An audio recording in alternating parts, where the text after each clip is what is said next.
Hello? Hello? Is this thing on? Testing, testing, 1, 2, 3.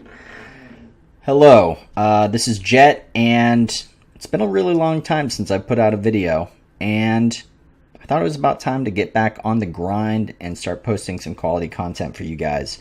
So today's going to be a little bit different. We're going to shoot for a different video style, something that I've never done before. This was actually inspired by YouTuber Mr. Beast, who does very innocuous and crazy challenges. This one's a little bit easier and a little bit more patriotic. And what do I mean by that? Well, today we are going to be doing a sit-down reading from beginning to end of the Declaration of Independence, followed by another video where I'm going to be going through the Constitution of the United States of America. And the reason why I'm doing this is simply because I love this country. And it's a document that I feel is something that's not really truly respected, not taught in schools, and oftentimes people don't really understand the significance of these documents that allow our unalienable rights here in the United States. For those of you who don't come from the United States or do not live here, I highly recommend you come check this place out. Check out some of the historical landmarks, Washington, D.C., Boston, Philadelphia, etc., and see exactly the significance of the historical events that have led to the modern era. With that being said, let's just get straight into the book here. The book is the Declaration of Independence and the Constitution of the United States of America, and I'm going to link the description of the book and a link to the book in Amazon below if you are inquired to do so. If not, I'm sure you can find the Declaration of Independence by simply doing a DuckDuckGo search or Google search or Bing or whatever you're into. With that being said, let's just get straight into it. So, the Declaration of Independence. Here we go. From beginning to end, here we are. Whew. Pause this video if you haven't got yourself the document ready to read and go, and if not, maybe you're just going to want to listen to this in a podcast form. Here we are. In Congress, July 4th, 1776, Fireworks Day. The unanimous declaration of the 13 United States of America. When in the course of human events, it becomes necessary for one people to dissolve the political bands which have connected them with another, and to assume, among the powers of the earth, the separate and equal station to which the laws of nature and of nature's God entitle them. A decent respect to the opinions of mankind requires they should declare the causes which impel them to the separation. We hold these truths to be self-evident, that all men are created equal, that they are endowed by their Creator with certain unalienable rights, that among these are life, liberty, and the pursuit of happiness. That to secure these rights, governments are instituted among men, deriving their just powers from the consent of the governed. That whenever any form of government becomes destructive of these ends, it is the right of the people to alter or to abolish it, and to institute new government, laying its foundation on such principles and organizing its powers in such form as to them shall seem most likely to affect their safety and happiness.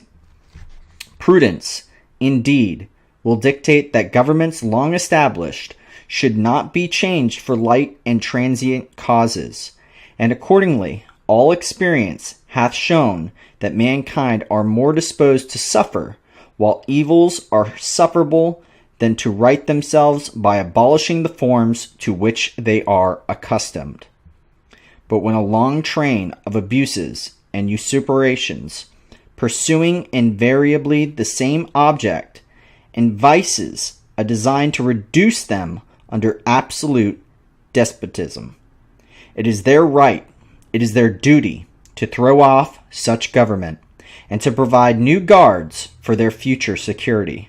Such has been the patient sufferance of these colonies, and such is now the necessity which constrains them to alter their former system of government.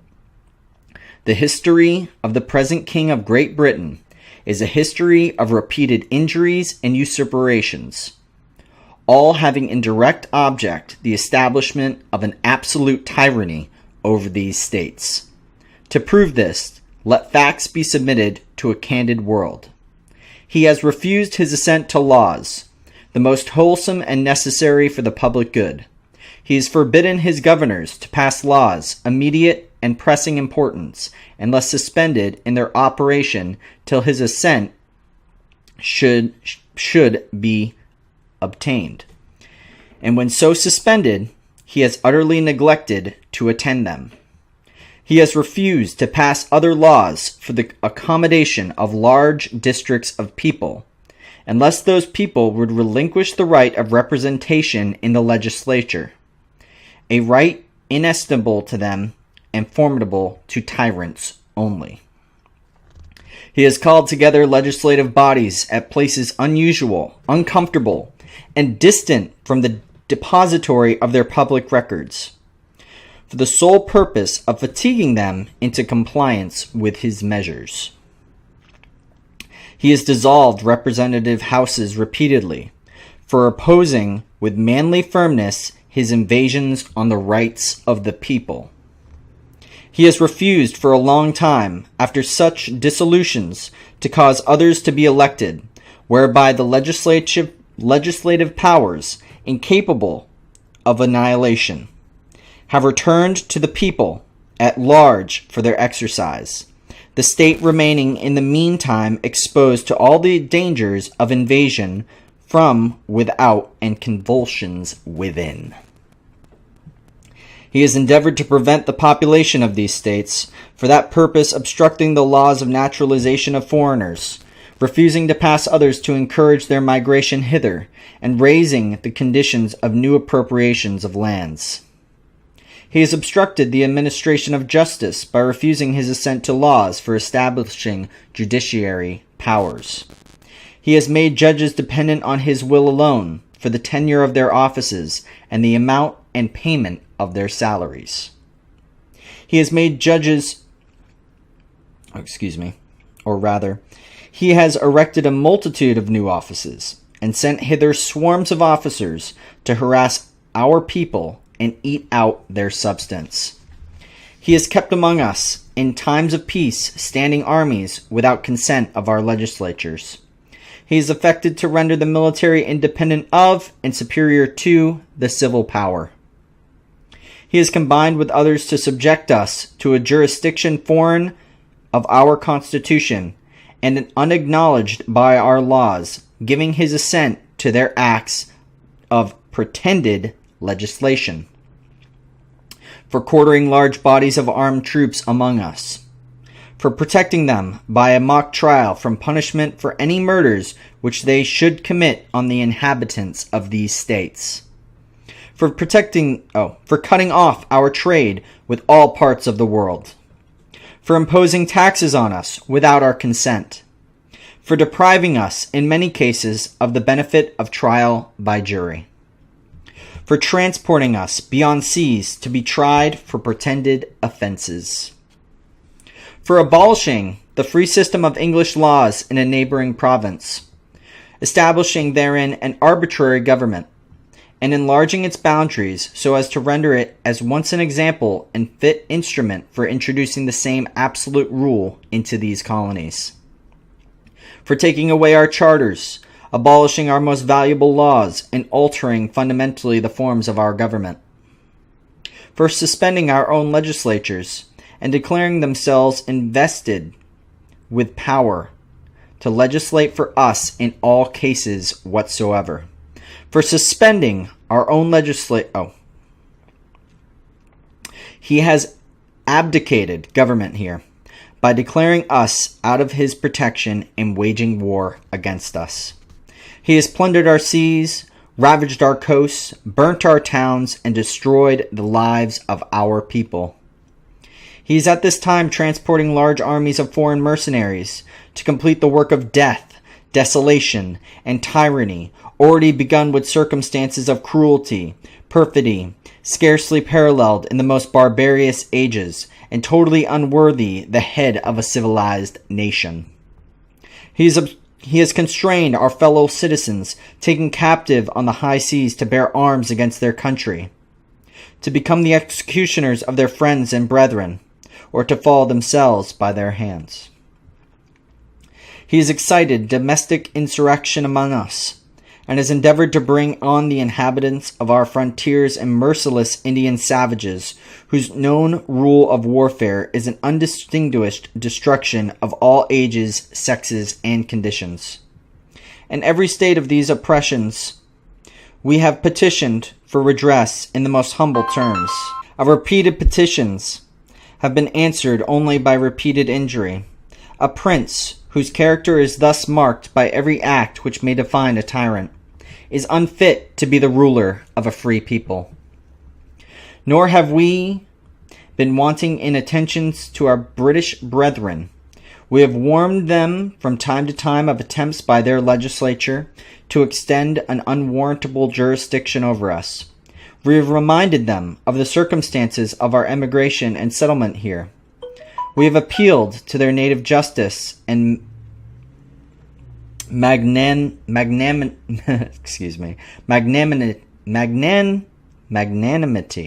There we go. And we have conjured them by the ties of our common kindred to disavow these usurpations, which would inevitably interrupt our connections and correspondence. They too have been deaf to the voice of justice and of consanguinity. Some big words in here. We must therefore acquiesce in the necessity which denounces our separation, and hold them, as we hold the rest of mankind, enemies in war, in peace, friends. We therefore, the representatives of the United States of America, in General Congress, assembled, appealing to the supreme judge of the world for the rectitude of our intentions, do, in the name and by authority of the good people of these colonies, solemnly publish and declare that these united colonies are, and of right ought to be, free and independent states, that they are absolved from all allegiance to the British Crown, and that all political connection between them and the state of Great Britain is and ought to be totally disavowed, and that as free and independent states they have full power to levy war, conclude peace, contract alliances, establish commerce, and to do all other acts and things which independent states may of right do. And for the support of this declaration, with firm reliance on the protection of divine providence, we mutually pledge to each other our lives, our fortunes, and our sacred honor. Incredible. Signed, John Hancock, Josiah Bartlett, William Whipple, and Matthew Thornton from New Hampshire. John Hancock, Samuel Adams, John Adams, Robert Treat Payne, and Elbridge Gerry from Massachusetts. Stephen Hopkins and William Ellery from Rhode Island. Roger Sherman, Samuel Huntington, William Williams, and Oliver Wolcott from Connecticut. William Floyd, Philip Livingston, Francis Lewis, and Lewis Morris from New York. Richard Stockton, John Witherspoon, Francis Hopkinson, John Hart, Abraham Clark from New Jersey. Robert Morris, Benjamin Rush, Benjamin Franklin, John Morton, George Clymer, James Smith, George Taylor, James Wilson, George Ross from Pennsylvania. Caesar Rodney, George Reed, Thomas McKean from Delaware. Samuel Chase, William Paca, Thomas Stone, Charles Carroll of Carrollton from Maryland. George Wythe, Richard Henry Lee, Thomas Jefferson, Benjamin Harrison, Thomas Nelson Jr., Francis Lightfoot Lee, and Carter Braxton from Virginia. William Hooper, Joseph Hughes, and John Penn from North Carolina. Edward Rutledge, Thomas Hayward Jr., Thomas Lynch Jr., and Arthur Middleton from South Carolina. And Button Gwitten, Lyman Hall, and George Walton from Georgia. The Declaration of Independence. Really incredible. Obviously, I stumbled over some words there. Hopefully, you can give me the benefit of the doubt. I've read it a handful of times, probably, I don't know, maybe almost a dozen. It's definitely a mouthful. Obviously, some very original English going on there, some old English, and just an amazing document. It really was a stand against the British Crown, which was imposing essentially taxation without representation. The colonies simply wanted to have a voice, and the king was not having any of it. And for that reason alone, as well as, you know, the repeated offenses from the crown and the British people that were causing, you know, basically chaos within the colonies at the time, was enough of a reason for the United States to, or United Colonies, to declare war. It was essentially a declaration of war. And with that being said, I really hope you enjoyed this video. Obviously, it's a little bit different from what I typically do. I really look forward to keep pumping out new videos for you. If you enjoyed this video, please make sure to give it a like, a subscribe, and or comment. Once again, this is Jet, and I'll see you in the next video. As always, good fortune to you, my friend.